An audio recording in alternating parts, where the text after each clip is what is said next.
No vídeo de hoje, quero te apresentar 4 maneiras erradas de interpretar a Bíblia. Não tenho dúvidas de que aquilo que abordaremos irá trazer iluminação, esclarecimento e direcionamento em sua jornada de interpretar as Escrituras. Fique comigo até o final. Queridos irmãos, quero cumprimentá-los com a paz do Senhor Jesus. Eu sou Murilo Alencar e o nosso objetivo neste momento é lhe apresentar 4 maneiras erradas de interpretar as Escrituras. Antes de adentrarmos no assunto, já gostaria de lhe pedir que se inscrevesse em nosso canal, ativasse o sininho para receber as notificações e deixasse aí o teu like. É importante, pois fortalece a nossa plataforma aqui no YouTube. Tendo feito isso, vamos ao nosso assunto de hoje. 4 maneiras erradas de interpretar as Escrituras. O pregador, ele é alguém que está indo constantemente à palavra de Deus. Todos os dias, a Bíblia precisa estar aberta diante dele. E ele tem uma responsabilidade de lê-la, interpretá-la e aplicá-la, seja a própria vida, como também a vida de seus ouvintes. O pregador, ele se coloca entre 2 mundos, entre o mundo bíblico e o mundo atual. E ele tem essa função de fazer essa ponte, de conectar esses 2 mundos, de ir até a palavra de Deus, ouvir as suas verdades e tornar essas verdades contextualizadas no sentido de que elas façam sentido, no sentido de que as pessoas que vivem no mundo atual possam compreender aquilo que as Escrituras estão vivendo e viverem de acordo com aquilo que aprenderam. No entanto, a tarefa de interpretar a Bíblia é uma responsabilidade que exige esforço, exige estudo, dedicação, oração e intimidade com Deus. Muitas pessoas em nossos dias têm deixado de lado a importância de se debruçar verdadeiramente nas Escrituras e, com isso, incorrem em algumas práticas erradas de interpretação. Agora, o assunto ele é muito sério porque se eu interpreto a Bíblia errada, a forma como eu vou aplicar também será errada, porque a minha aplicação depende da minha interpretação. E com isso, eu quero lhe apresentar 4 maneiras erradas de interpretar a Bíblia. A primeira delas é a interpretação intuitiva. O que seria a interpretação intuitiva? É quando eu trago os meus pressupostos, o meu achismo e aquilo que eu já penso para dentro do texto bíblico. Eu leio uma passagem bíblica e eu dou um sentido àquela passagem bíblica. Eu interpreto aquela passagem bíblica de uma maneira que eu gosto. Eu acredito que esse texto aqui, ele diz isso.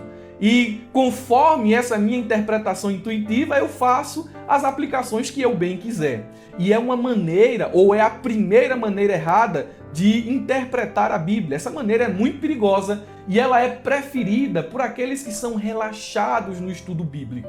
Eles não se debruçam no estudo das Escrituras, eles negligenciam o contexto, eles simplesmente vão até a Bíblia para provar alguma ideia preconcebida que eles já têm. E qualquer passagem serve de pretexto para embasar os seus pensamentos. Então, eles dão sentido como bem entendem ao texto. Na verdade, quem interpreta a Bíblia de forma intuitiva, ele negligencia, ele escanteia a intenção original do autor e a inspiração que Deus deu àquele autor para escrever aquele texto em sua época. A interpretação intuitiva, ela é muito perigosa. A segunda interpretação ou prática de interpretação errada é a interpretação espiritualizada. E olhe, meus irmãos, esse tipo de interpretação é mais comum do que você imagina. Acredito que todos nós somos culpados em algum momento de espiritualizar uma passagem. O que seria isso, irmão Murilo? Seria algo mais ou menos do tipo assim. Vamos tomar como exemplo a parábola do bom samaritano. Vem comigo aqui para a Bíblia, Lucas capítulo de número 10, a partir do versículo de número 25. E essa parábola ela se estende até o versículo de número 37.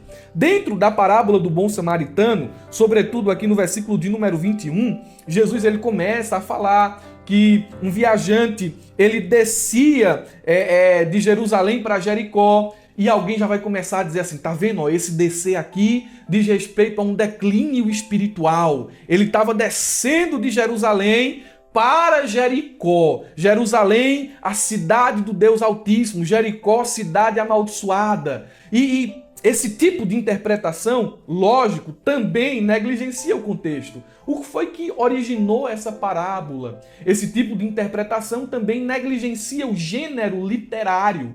A gente deve interpretar a Bíblia e nessa tarefa de interpretar a Bíblia devemos buscar qual é o gênero literário da passagem, se é uma profecia, se é um provérbio, se é uma poesia, se é uma narrativa, se é uma parábola, porque cada gênero literário tem as suas regras de interpretação. Mas aquele que espiritualiza a passagem, ele negligencia tudo isso, ele não leva nada disso em conta. Ele dá um sentido espiritual a tudo o que ele acha no texto, como por exemplo, eles vão dar vários sentidos ao bom samaritano, eles vão dar vários sentidos ao sacerdote, eles vão dar vários sentidos aos levitas, eles vão dizer que aquela hospedaria é a igreja, tá vendo? Ó? A hospedaria em que o viajante, ele ficou ali, o homem ferido ficou ali, é a igreja que cuida daqueles que estão feridos. Olha, isso é muito bonito.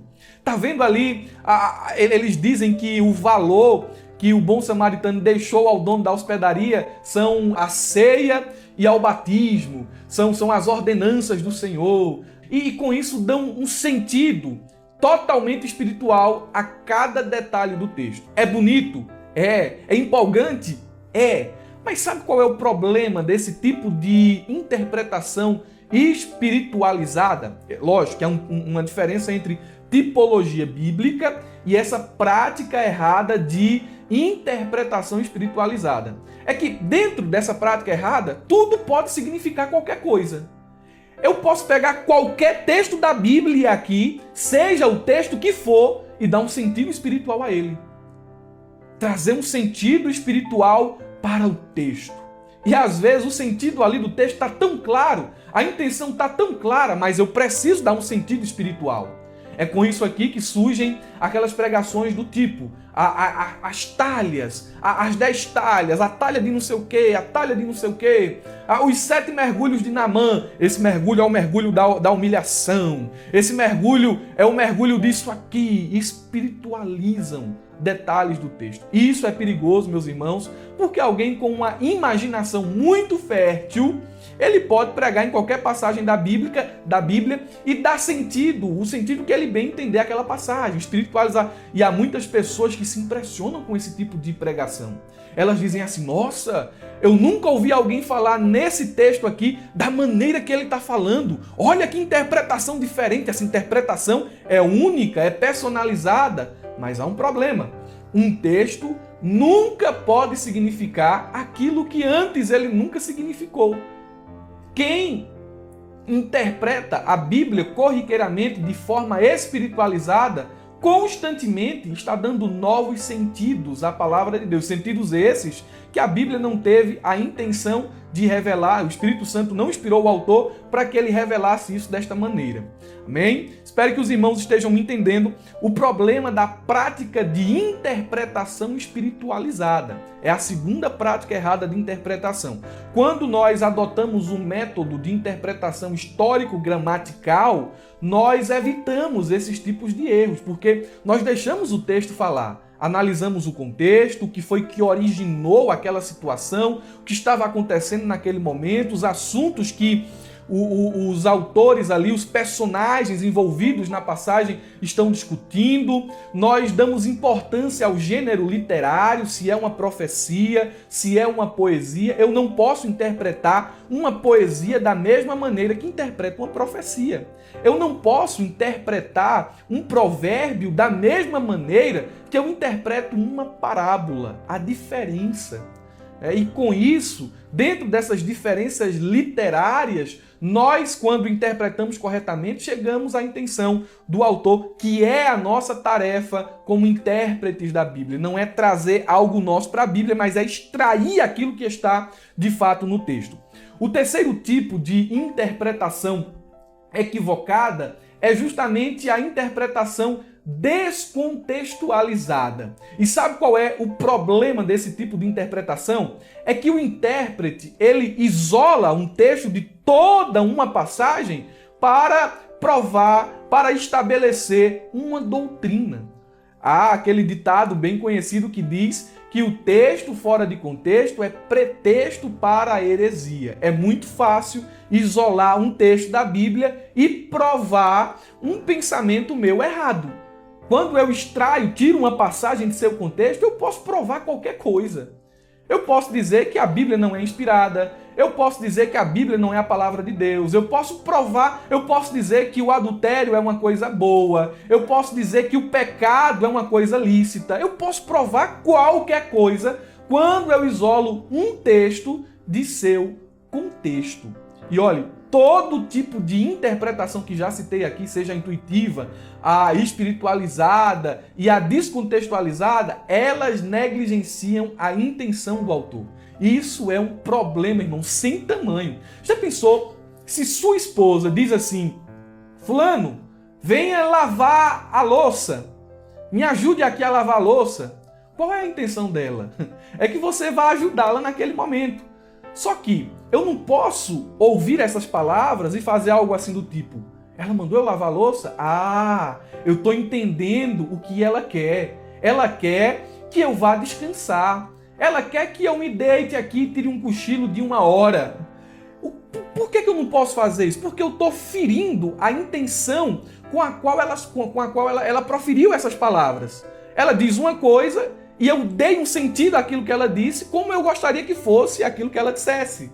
Eu penso que vocês estejam me entendendo.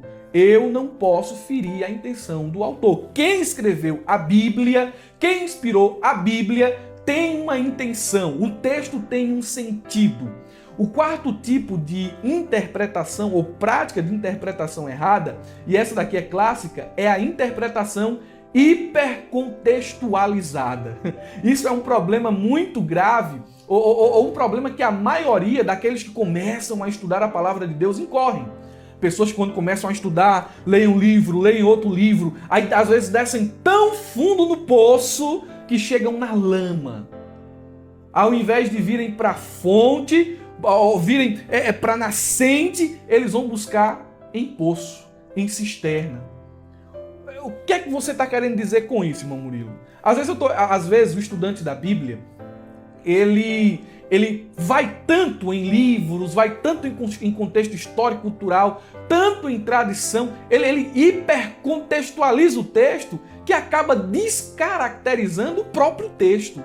Às vezes há algo aqui que está implícito, está explícito, melhor dizendo, está claro, revelado dentro do versículo, dentro da passagem, mas ele busca tanto o contexto daquilo ali que ele desconsidera ou às vezes ou às vezes escanteia aquilo que já está revelado ali de forma clara. Isso se chama hipercontextualização. São 4 práticas erradas concernentes à interpretação da Bíblia. Eu espero que agora, conhecendo essas práticas, você como estudante, como leitor da palavra de Deus, como crente em Jesus, que ama a sua Bíblia, vai abri-la e lê-la com mais cuidado. Senhor, me ajude para que ao ler a Bíblia eu não traga os meus pressupostos, eu não traga as minhas ideias, eu não traga as minhas considerações pessoais ao texto, mas que o texto, aquilo que está escrito, venha e molde o meu coração, venha e direcione os meus pensamentos, e a partir daquilo que está escrito aqui e da intenção que o Senhor tinha ao escrever, ao inspirar o autor bíblico que registrou, aleluia, a história, que registrou as passagens, que registrou a sua vontade, eu possa interpretar e aplicar de forma correta. Que o Espírito Santo nos capacite, nos ilumine nessa missão de estudar a Bíblia Sagrada. Toda a Escritura, ela é proveitosa para nos ensinar aquilo que é certo, para nos confrontar, para nos levantar e nos colocar no caminho, na direção, para que sejamos preparados, aleluia, para toda boa obra, para realizar a vontade de Deus. Que o Senhor lhe abençoe e até o próximo vídeo dessa série, O Pregador e a Pregação. Não podemos assim nos esquecer que se você quer saber mais sobre esse assunto, nós temos um curso exclusivo sobre interpretação bíblica, que é O Pregador e a Pregação. O link aqui, já ia me esquecendo, o link está na descrição do vídeo. Tu vai clicar nele e tu vai aprender como interpretar a Bíblia de forma correta, como estruturar um sermão de forma homilética e como entregar aquilo que Deus colocou no teu coração para os teus ouvintes de agora, de forma eficiente, de forma eficaz. Eu creio que quando o pregador ele se prepara, eu creio que quando o pregador ele se entrega ao estudo da palavra de Deus e a estudar como entregar essa palavra de uma forma mais eficiente, o pregador ele se torna um instrumento usado de forma poderosa nas mãos do Senhor. Conheça o curso Pregador e a Pregação. Até o próximo vídeo dessa série. Deus te abençoe.